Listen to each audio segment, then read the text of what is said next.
Hello and welcome to the new series of Drishti IAS. My name is Pooja Dwivedi. Today we are going to discuss the expanding nuclear arsenal of China and its implications for India. This is a matter of concern not only for the USA but also more importantly for India. That is why it is important for us from the perspective of GS Mains Paper 2nd and 3rd to know about it. And from the perspective of prelims, facts are important. So let us begin with the various topics that we are going to discuss step by step. These are the many topics that we are going to discuss step by step. There has been a report that has informed the US Congress about the expanding nuclear arsenal of China. What is the brief history of China's nuclear program? Plus, what is the current strength? Data is not important. Just 2 to 3 brownie points you can take from here, and then you can formulate a good mains answer writing. Overall strategy and doctrine of China. Is there any similarity with respect to China's nuclear doctrine and India's? The differences, the concerns from rivals, specifically USA and India, the conclusion, and a question that will be provided in the comment segment for you to answer. Let us move ahead and talk about the news piece, but before that, of course, the news. So, TATCOM, which under the National Defense Authorization Act has reported to the Congress about the increasing nuclear arsenal of China. See, under the NDAA, National Defense Authorization Act, there must be a report. There is a requirement of a report that requires congressional notification if China overtakes the US with respect to intercontinental ballistic missile program. And that should be in at least one of the 3 components regarding the ICBM stockpile.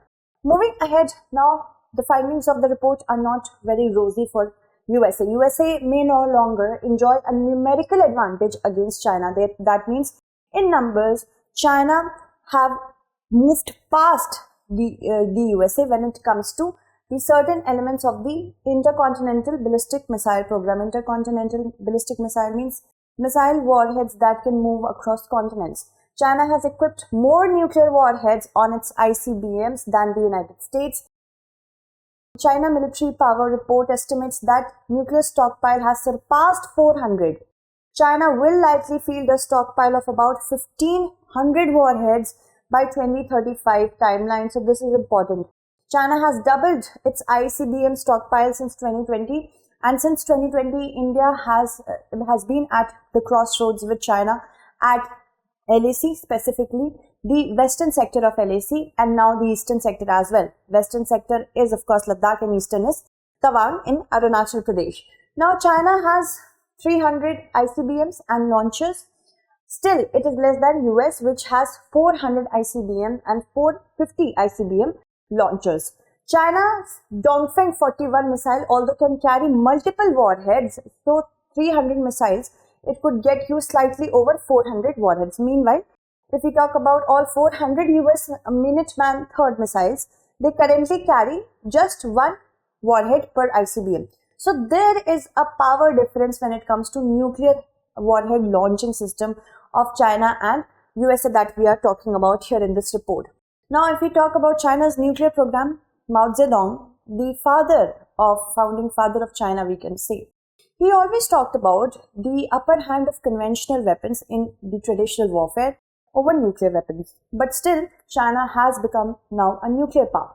See, Mao Zedong always said that. But in 1950s, there was a quest for developing nuclear energy for peaceful uses. The quest earlier was not providing an upper hand to China over any of its counterparts, any of its nations, but to have peaceful purposes. But from the 1955, when the then Premier Deng Xiaoping, he started modernizing the People's Liberation Army, and that has now created the modernization of PLA, but also a more robust strategic nuclear program by the year 1964. Okay, and that was a result of the US policy decisions to deter China's involvement in the Korean War. When China was kept out of the Korean War by having any sort of intervention by the US, then China thought we must become a nuclear power. And many important, you can say, leaders of China said that they wanted China to become the master in atomic energy. So, first master the atomic energy and then become a master of atomic energy. Then it was solidified with the help from the 1953 Technology Transfer Agreement, which was signed between China and the Soviet Union. So Soviet Union started helping China. When China saw that US is intervening in its neighborhood, then China thought, why not we become a nuclear power like USA? Because earlier it was only USA and the Soviet Union. The Soviet Union provided many things, from military to technical, as well as experimental nuclear reactor as well, and uranium processing units. But what happened that China thought that now the world is divided into in a bipolar manner. There was a dichotomy. But of course, the superpowers were the USA and the USSR. So China thought that in order to secure our position, we also need to become a nuclear power, because power hegemony was with only two hegemons back then, USA and USSR. And that these two countries, these two regions were capitalizing on their nuclear power. So what happened that during the period of development of agreement with the Soviet Union, China started having some ideological differences, and there were many other issues with Soviet Union's agreement with China. So they closed their agreement amidst various strains, but still the dream of China to become a nuclear superpower was still intact. So China conducted its first successful nuclear test on 16th October 1962. Remember, Indo-China war was of course in 1962. So this also started, showing threat. It was a kind of threat to India. And it also, in this test, detonated a uranium-235 fission device. China marked itself as the 5th nuclear weapon state in the world, and by 1996, it had conducted 45 nuclear tests. Now, China's final nuclear test was in 1996, and it was aimed at miniaturization of nuclear warheads, so that they become more powerful, much more developed, and much more easier to carry. So what happened that the nuclear power program started getting matured from then only. Development of its sea-based nuclear force was also one of the pointers of China, as well as it also considered developing tactical nuclear weapons. Moving ahead now, if we talk about the current strength, again as I said, data is not very important, but just understand the development. 2 to 3 data, you can write it in your copy so that you can produce it in mains examination. When it comes to land-based missile force, China's PLA rocket force has 280 land-based missiles capable of nuclear warhead delivery. That's a lot. China currently has around 40 missile brigades. These range from medium to intermediate range, and they also have around 60 nuclear warhead assigned to them. Now ICBMs range from long range, road mobile, solid fuel, quicker launching missile. So these are the technological capabilities. Other than that, they also have short-range ballistic missile for land-based delivery that are more conventional. Specifically, it is very harmful for Japan and Taiwan, of course. So these include DF-4 ICBM and these many. But DF-41 is capable of carrying multiple independently targetable re-entry vehicles. So this is one of the most dangerous ones. In 2021, there was a construction of several hundred ballistic missile silos across the country, which further raised the concerns. When it comes to sea-based force, of course, we know how tenacious China is with respect to East China Sea and South China Sea. So PLA Navy operates 5 of 6 Type 094 nuclear-powered ballistic missile submarine, SSBN that we call. 2 of the new variant brought into the Navy in April 2020. Potentially, they can carry from 12 to 16 submarine launched ballistic missile. That is why Quad is very important. And that is why AUKUS is also very important, that we can secure the Indo-Pacific region. Also, China's fleet can potentially carry the 7,200 km range JL-2 submarine launched ballistic missile. See, in AUKUS, what is happening? UK and US are helping Australia to build nuclear-capable submarine. Nuclear-capable submarine does not mean that they have nuclear warheads. It means that they are using nuclear energy to power the submarine. So there is a difference, remember that, okay? Newer JL-3 SLBM, it has a potential range of 9,000 kilometers, which the Type 096 SSBNs are capable of carrying, okay? Moving ahead to the next one is the bombers and cruise missile. The Air Force PLA nuclear mission with regard to its bomber was largely inactive till the 2000s, but now it has started increasing. Its Air Force is developing nuclear-capable air-launched ballistic missile. China's H-6 bomber and a potential future stealth bomber, these both are nuclear capable. And the future H-20, it is set to replace the H-6 it will begin production as well. China has also reassigned nuclear missions to its bombers. Alright, so these are the certain things that you can write in your mains paper. Then if we talk about the overall strategy and doctrine, remember, since 1964, China has pledged that it will not be a first use nation. That means it will always work upon no first use. It will never launch a nuclear warhead against a country at the first instant. It will not be the aggressor, which India also abides by. And it has developed a policy of credible minimum deterrence. That means just by possessing nuclear warhead, there will be a psychological pressure on the other party to not attack China. So this is credible minimum deterrence. Also to advance its position in the global affairs. Now this has become the primary reason right now. See, earlier it was no first use and a policy of credible minimum deterrence. But now since USA and of course Soviet Union have come to the fore, their divisions have come to the fore. Now China wants to emerge as the world power, and of course world power has to be a nuclear power. It is concerned over its position in the nuclear non-proliferation regime, basically. White papers published by China, they provide a comprehensive picture of its military and the PLA strategies, but of course we cannot always trust them because China is very secretive.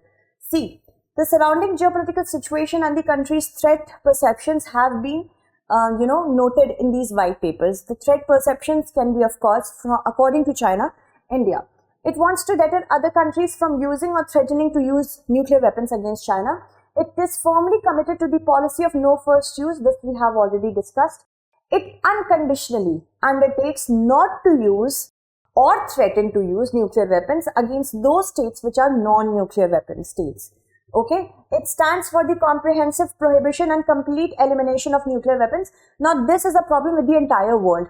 They have nuclear warheads, but they still commit that they will lessen and eliminate the nuclear warheads. How is it possible? See, right now it also upholds the principle of counter-attack and self-defense. It can do so, but there will be a development of nuclear weapons which will be limited in nature. It aims at building a lean and effective nuclear force capable of meeting national security needs. It is under the direct command of the Central Military Commission, so that means it will be used after a lot of thought process, and it has never entered, China has never entered into and will never enter into a nuclear arms race with any other country. This is what the paper says. On paper it is like that. It has 5 key elements that we should consider. First, declaration, that means it will open the nuclear warheads it has for any kind of introspection. Nuclear development is there, and deployment and employment is also there, and nuclear disarmament is also there. So these are very contradictory in nature. See, there are concerns from rivals, specifically the expanding nuclear arsenal, the report that has flagged. Of course, there will be issues with the rivals such as USA and India. The country may be gearing for a more aggressive build-up, as we see. The challenges are to the requirements of nuclear disarmament. When you are in a race, the entire world is in a race to become nuclear weapon state. So what is happening right now, that in this persuasion to become a nuclear weapon state, nuclear disarmament has taken a backseat. This also adds to the rising concerns of nuclear aggression in political and military conflicts. Right now we can see during the conflict between Russia and Ukraine, Russia has threatened time and again to use nuclear weapons. So why we should think that China wouldn't do it if in case it wages war against Taiwan. There are newer iterations of China's defense strategy papers. They are saying we should remove no first use policy. China has said that time and again we will review this policy. That means the older policy will get replaced by a newer, more aggressive one.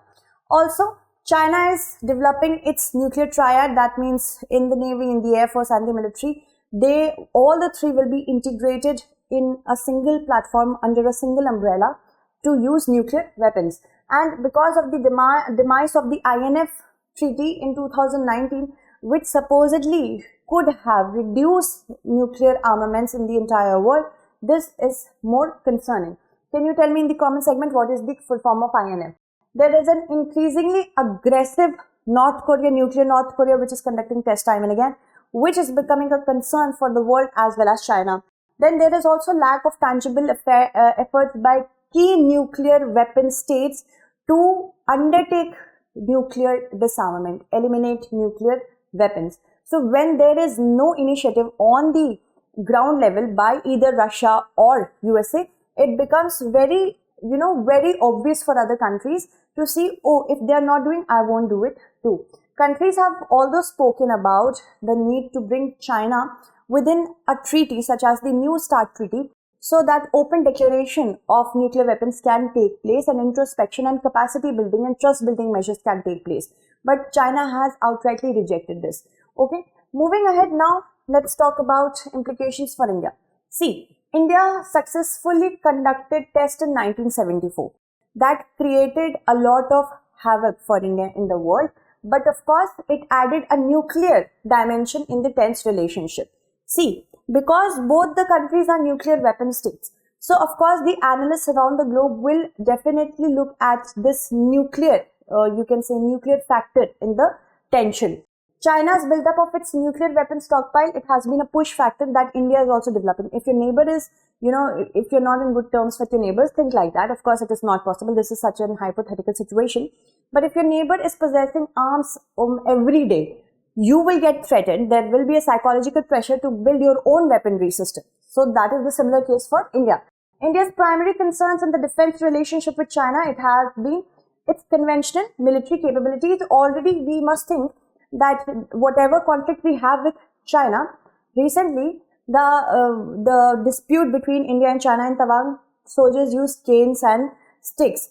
So India and China do not have any sort of nuclear factor in their military system right now. But there will be an exception, we will see that. See, both these countries, they subscribe to the principle of no force use, that's for sure. They also work on the policy of credible minimum deterrence. They have refrained from harping on the threat of nuclear escalation in conflict. Never ever they have said that I will attack you with nuclear warheads. The nuclear factor, although has remained relatively absent from the relationship, but India's nuclear strategy has been primarily based on the relationship it has with Pakistan. Pakistan is a state which doesn't right now have the mind or the ability enough to ensure responsible use of nuclear weapons.